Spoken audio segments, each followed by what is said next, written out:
This is going to be week 2, day 1, match 3, game 2. First half of GG versus MRC. We're going to be able to see the Priestess, Patience, Anti-Courier, and the Mercenary here coming out from the Survivor side. So I'm deciding to bring Confined Space Attention alongside with Excitement as the breaking wheel here.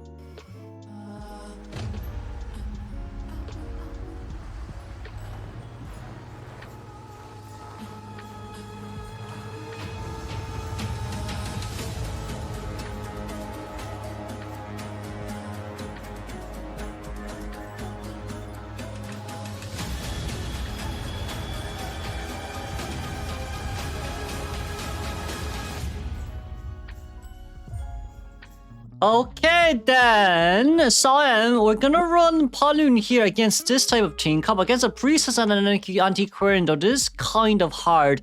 We're gonna be able to, so Priestess isn't gonna be able to hide away from the area anyways, and Cyan being able to find our Priestess. I mean, with the Priestess first shades, the first bike, yes, it was fast. We're most likely going to change forms here pretty soon as well, or we're just waiting for Excitement to be ready beforehand. So that's going to be a second spike here immediately as well. We probably should change the human form immediately, because, you know, when Priestess goes through the portals, you do have your animation time as well with the, you know, human form change, but that's going to be a brilliant stun, and we're going to be able to get a pallet stun here anyways. A tad bit unfortunate. Seems like for our Paladin right there, he kind of wanted to get in towards the other side of the pallet, just so he can Excitement and then pop the Priestess down immediately. But with this in mind, our second portal is almost about to be ready. We're going to go a little bit closely towards our Priestess here once again, and that's going to be the Excitement pop and immediate hit down. 60 seconds in towards the game.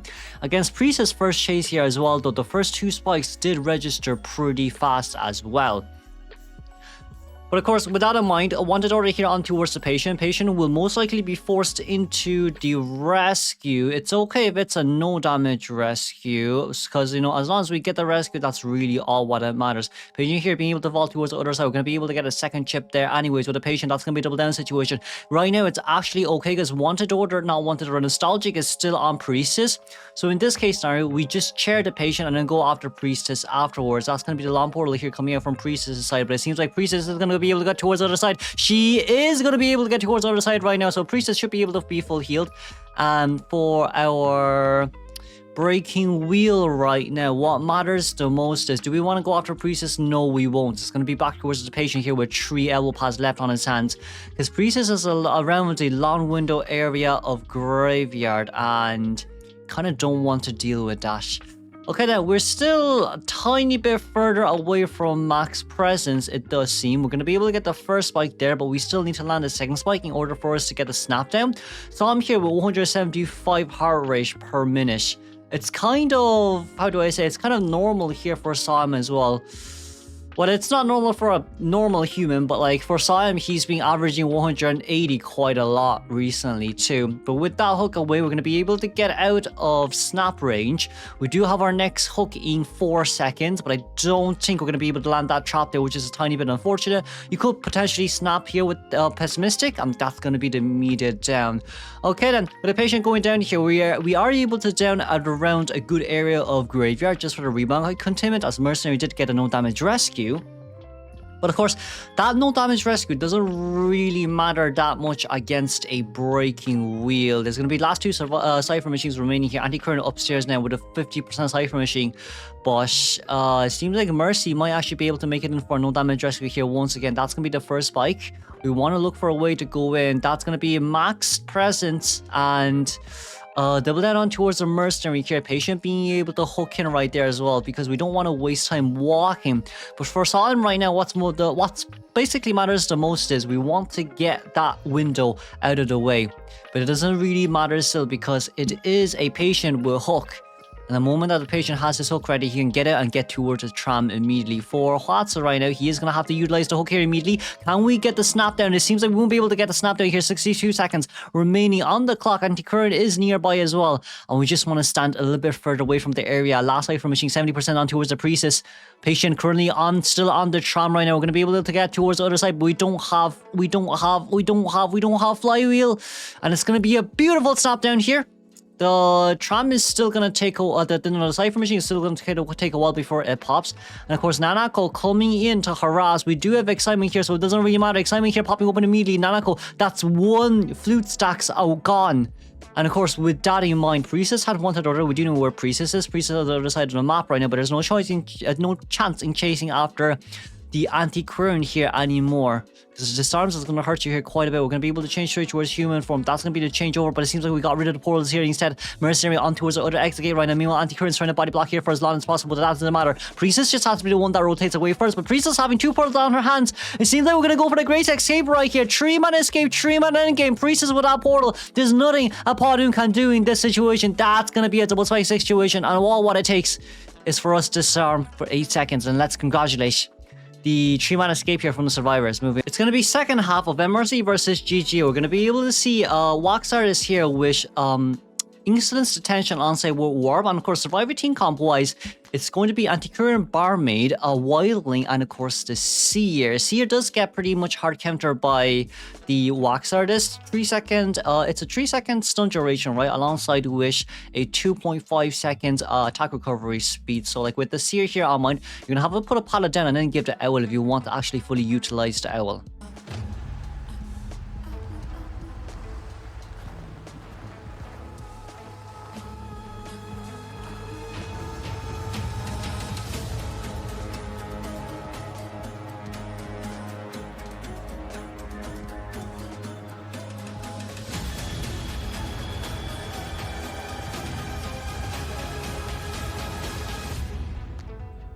Second half of game 2 here for week 2, day 1.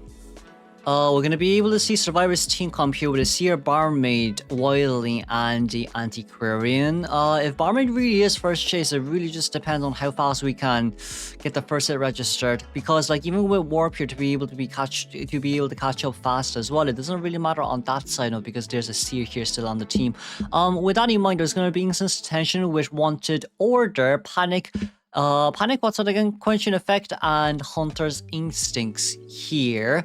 We are going to be able to see PB Chat here spawning just about outside of Graveyard. And see here becoming the first chase isn't that much of an issue really, because like we do have to time it pretty well here with the 100% stacks, but it seems like we didn't really get the Owl out because the Owl is still on the field. And then with the Wilding Cipher machine, they're trying to lock the Cipher machine here in mind. That's going to be the Warp over, and Seer will be just to force back towards this area here once again. Now then, there is still a Wilding nearby. Did we manage to lock the pallet? We did. But of course, I don't think Seer is going to be able to contain for any longer anymore. Tossing very nicely done with a flywheel right there as well. But that does not matter. We do have the Owl there though. That's thank goodness good news. 4 seconds left on towards our next blob wax. Seer won't be able to contain here for any longer. It's around 90 seconds in towards the game and Seer would be going down. Is there a basement nearby is going to be the biggest question of it all. There is, but Ali could potentially just go for the basement. Basement guarantees a tie.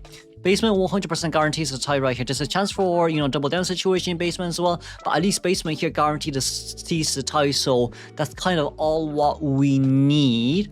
Formal elimination here on towards 23%. 3-man 21%. And then of course a tie here on 28.4%. From the Survivors point of view right now, GG Survivors has only 2.5 Cipher machine done. If this is a basement chart, they can only really look for the tie.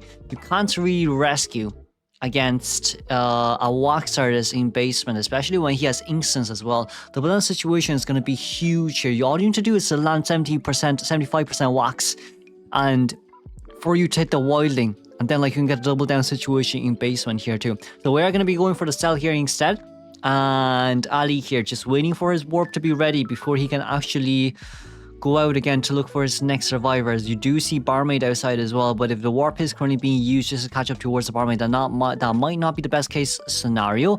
And of course, with Instance almost popping, we're around 97% Instance progress right now.